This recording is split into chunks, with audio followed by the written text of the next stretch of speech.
प्रिय आत्मन, सहज योग में आज गुरु नानक देव जी का एक शब्द लेने जा रहे हैं। गुरु नानक देव जी का जन्म 1469 ईस्वी में हुआ और 1539 ईस्वी तक गुरु नानक देव जी भारत की धरती पर अलख जगाते रहे और भारत के बाहर भी उन्होंने कई देशों की यात्रा की और नाम का संदेश दिया। इस शब्द में गुरु नानक देव जी जीवन की क्षणभंगुरता के प्रति हम सबको चेता रहे हैं। कहते हैं, धन जोबन अरु फूलना नठी अड़े दिन चार। धन है, यौवन है और फूल है, ये 4 दिनों के मेहमान हैं। जैसे फूल आज खिलता है, कल विदा हो जाता है, मुरझा जाता है, ऐसे ही आज हमारे पास धन है, कल वो किसी और के पास होगा। आज हमारे पास यौवन है और कल ये यौवन ढल जाएगा, बुढ़ापा आ जाएगा। जिसके लिए कबीर साहब कहते हैं, घूंघट का पट खोल रहे तो को पीव मिलेंगे। ये अहंकार का आकार का घूंघट जरा विदा करो और फिर देखो कैसे प्रियतम हमारे निराकार में मिल जाता है। घट घट में वही साईं रमता, कटुक बचन मत बोल रहे। सब घट के भीतर परमात्मा विद्यमान है। अगर किसी से भी कड़वा वचन बोलते हो तो परमात्मा से ही बोलते हो। और धन जोबन का गर्व न कीजिए, झूठा पचरंग चोल रहे। ये 5 तत्वों से जो काया बनी है ये झूठी है, आज है कल नहीं है, नाशवान है, क्षणभंगुर है। और इसी तरह धन और यौवन का क्या गर्व करते हो, आज है कल नहीं है। कहते हैं गुरु नानक देव जी, पवन केरे पत्त जीव ढूली ढूली जुम मनहार। जैसे पानी में कोई पत्ता उगता है, जैसे मान लो कमल का पत्ता ही है, वो कितने दिन रहेगा, बहुत जल्दी ही नष्ट हो जाता है। जिसके लिए कबीर साहब कहते हैं, पानी केरा बुदबुदा अस मानुष की जात, देखत ही मिट जात है ज्यों तारा प्रभात। जैसे पानी में बुलबुला उठा, वो बुलबुला कितने दिन के लिए रहेगा या कितने क्षण के लिए रहेगा, अभी हुआ और अभी नष्ट हो जाता है। पानी केरा बुदबुदा अस मानुष की जात, ऐसा ही मनुष्य है, ऐसी मनुष्य की देह है। देखत ही मिट जात है ज्यों तारा प्रभात। जैसे सुबह का तारा देखते देखते ही छुप जाता है, देखते देखते ही विदा हो जाता है, ऐसे ही है हमारी ज़िंदगी, देखते देखते विदा हो जाती है। कहते हैं गुरु नानक देव जी, रंग माणिले प्यारिया।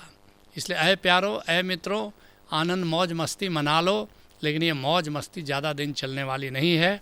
जा जोबन नव हुला। कहते हैं जब तक यौवन का चढ़ाव है तब तक मौज मस्ती भले मना लो, लेकिन यौवन भी ढल जाएगा और सारी मौज मस्ती तुम्हारी विदा हो जाएगी।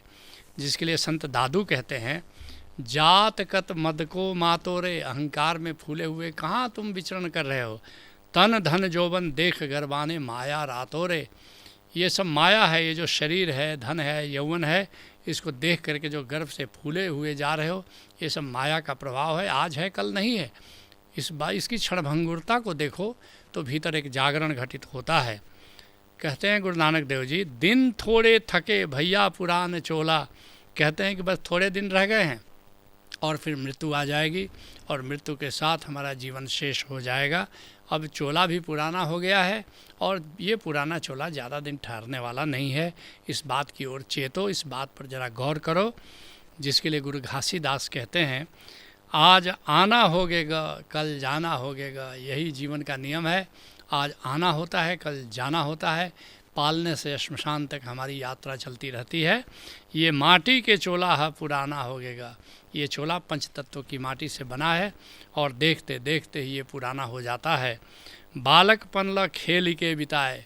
बचपन हम खेल कूद में बिता देते हैं और जवानी त्रिया संग में भुलाए।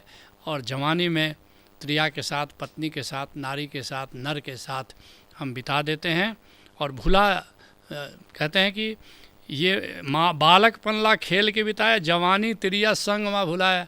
और फिर जो मूल हमारा तत्व है, आत्मा है, परमात्मा है, बस हम भूल जाते हैं जवानी की सुमंग में और दीवाना होगेगा, मस्ताना होगेगा और ऐसे ही मूर्छित होकर के ज़िंदगी को जीते हैं। लेकिन ये माटी के चोला है पुराना होगेगा। लेकिन ये 5 तत्वों की माटी से बना ये चोला एक दिन पुराना होता है और गिर जाता है। कहते हैं गुरु नानक देव जी, सजन मेरे रंगले जाई सुते जीरानी। ऐ मेरे प्यारे मित्रों, रंग मौज मस्ती मना लो, लेकिन इस बात को याद रखो कि कितने ही हमारे लोग थे, कितने कुटुंब थे, कितने नाते रिश्तेदार थे और सब श्मशान में जा कर के आज सोए हुए हैं। उनमें से कोई आज बचा नहीं है। जिसके लिए बुल्ले शाह कहते हैं, आपना 10 ठिकाना अपना ज़रा बताओ तो, ठिकाना तो बताओ कि कहाँ तुम्हारा असली ठिकाना है, जहाँ अभी तुम रह रहे हो, क्या ये तुम्हारा असली ठिकाना है? अरे किधरों आया, किधर से आया है, और किधर जाना है, इस बात पर ज़रा सोचो समझो। कर ले चावड़ 4 दिहाड़े, 4 दिनों की अपनी मनमानी कर लो, और ओढ़क तू उठ जाना, और अंततः तुम्हें यहाँ से उठ जाना है, विदा हो जाना है। और कहाँ विदा होकर के जाना है? शहर खामोशा दे चल बसिए। वो जो शहर, खामोश शहर बसा हुआ है, श्मशान की ओर इनका इशारा है कि अंत में तुम्हें उसी श्मशान में जाना है जहाँ एक खामोश शहर बसा हुआ है। शहर खामोशा दे चल बसिए, और जिथे मुल्क समाना, जहाँ पर सारी दुनिया समा गई है, एक दिन तुम भी वहाँ जा कर के समा जाओगे। कहते हैं गुरु नानक देव जी, हूँ भी वंजा डूमड़ी, और हम भी वहीं पर चले जाएंगे। कहाँ चले जाएंगे? जिनके लिए हम रो रहे थे कल, हम जिनके लिए रो रहे थे, वो रोवा झीणी वाणी, हम भी वंजा डूमड़ी, हम भी वहीं जाएंगे जिनके लिए हम रो रहे थे, जो चले गए। हमारे कितने नाते रिश्तेदार सब चले गए उस श्मशान में, और हम भी एक दिन वहीं चले जाएंगे जिनके लिए हम रो रहे थे, जो कि विदा हो गए। जिसके लिए कबीर साहब कहते हैं, और मुए क्या रोइए जब आपा थिर न रहाई। क्या रो रहे हो दूसरे के लिए? कोई मर गया है और तुम रो रहे हो, लेकिन तुम्हारा ठिकाना है? तुम क्या सदा हो? क्या तुम मरने वाले नहीं हो? तो फिर क्या उनके लिए रोना? तुम अपनी फ़िक्र करो। और मुए क्या रोइए जब आपा थिर न रहाई, और जो उपजे सो बिन से दुख करी रोए वलाई। ये तो जीवन का नियम है, जो पैदा हुआ है वो एक दिन मरेगा, यह जीवन का नियम है। इसलिए दुख कर रोए वलाई, इसलिए किसी की मृत्यु पर रोना व्यर्थ है, इसका कोई औचित्य नहीं है।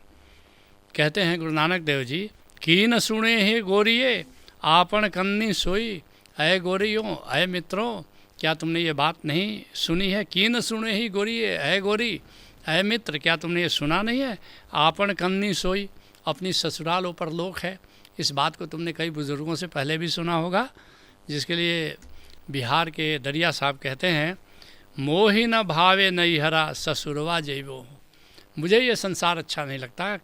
प्राय सभी संतों ने, कबीर साहब आदि कई संतों ने इस संसार को मायका कहा है, और जो परलोक है, जहाँ हमें जाना है मृत्यु के बाद, उसको ससुराल कहा है।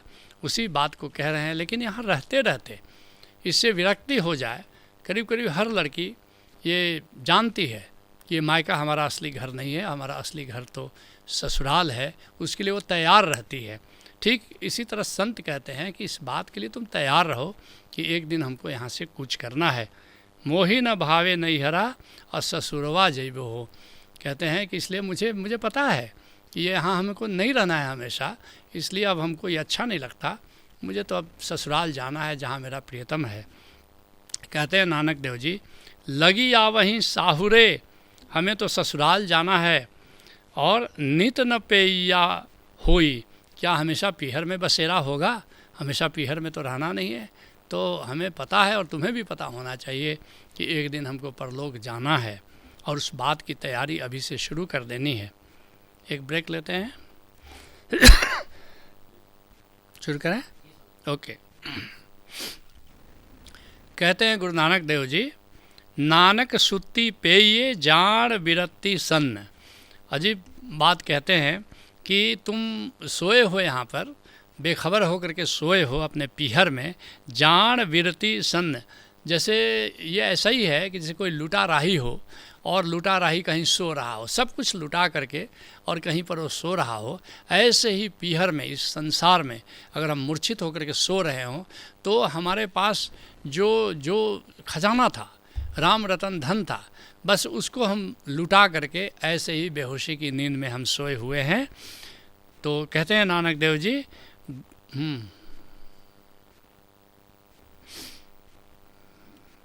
कहते हैं गुरु नानक देव जी, गुणा गवाई गठरी और अवगण चल्ली बन्नी। कहते हैं कि उसका आचरण कैसा कहा जाए, जो कि यहाँ पर बिल्कुल मूर्छित होकर के सो रहा है, और सारा खजाना जिसका लुट गया हो, और उसकी उपमा दे रहे हैं कि कुछ ऐसे ही हुआ कि गुणा गवाई गठरी, और गुणों की जो गठरी थी, गुणों का जो खजाना था, उसको तो हमने लुटा लिया और फिर अवगुणों की गठरी लेकर के हम ससुराल चले। जो हमारे गुण थे वो मायके में ही रह गए और जो अवगुण थे उनको लेकर के हम ससुराल चले। जितनी अच्छी अच्छी साड़ियाँ थीं वो सब तो हमने मायके में छोड़ दिया और जितनी पुरानी साड़ियाँ थी, फटी पुरानी साड़ियाँ थी, उसको लेके हम ससुराल चले। तो ऐसी लड़की को, ऐसी दुल्हन को तुम क्या कहोगे। लेकिन कहते हैं गुरु नानक देव जी कि हमारी गति वही है, जो भी हमारी प्रतिभा थी, जो भी हमारी कमाई थी, वो तो संसार में हमने गंवा दिया और जब परलोक जाने की बारी आई तो हमारे पास कोई संपदा नहीं है, हमारे पास गुण नहीं है और गुणों की गठरी लेकर के अब हम ससुराल चलने की तैयारी कर रहे हैं। जिसके लिए कबीर साहब कहते हैं, कबीरा सोता क्या करे उठकर जपो दयार। कहते मत मूर्छित होकर के जियो, उठो जरा। कबीरा सोता क्या करे, क्या सोए सोए तुम जी रहे हो, उठकर जपो दयार, उठो जागो और जो दयालु गोविंद है उसके सुमिरन में जियो। एक दिना है सोना लंबे पाँव पसार। अगर सोने की इतनी पड़ी है तो इस बात को याद रखो कि एक दिन ऐसी नींद सो जानी है जहाँ से उठने का, जहाँ से जागने का अब कोई उपाय नहीं है। तो अब सारी जो नींद में कमी है उस दिन पूरा कर लेना, मरने के बाद खूब प्रेम से सो लेना जितना दिन तुमको सोना है, लेकिन अभी तो कम से कम उठो। इस बात को राजस्थान के दरिया साहब भी बड़े प्यारे अंदाज में कह रहे हैं, दरिया सोता सकल जग जागत नाही कोय, जागे में फिर जागना जागत कहिए सोए। दरिया साहब कह रहे हैं सारा संसार सोया हुआ, एक नहीं दो नहीं, सब कोई सोया है। दरिया सोता क्यों सोया हुआ कह रहे हैं, क्योंकि हम अपनी आत्मा के प्रति सोए हुए हैं, परमात्मा के प्रति सोए हुए हैं। दरिया सोता सकल जग जागत नाही कोय, और जागे में फिर जागना जागत कहिए सोए। वास्तव में जो परमात्मा के प्रति जागा, आत्मा के प्रति जागा, उसी को हम जागा हुआ कह सकते हैं। तुम भी किसी कामिल मुर्शिद से जुड़ो और उससे नाम का भेद जानो, आत्मा का भेद जानो, परमात्मा का भेद जानो और परमात्मा के सुमिरन में जीना शुरू करो। यही सहज योग है। हरि ओम तत्सत।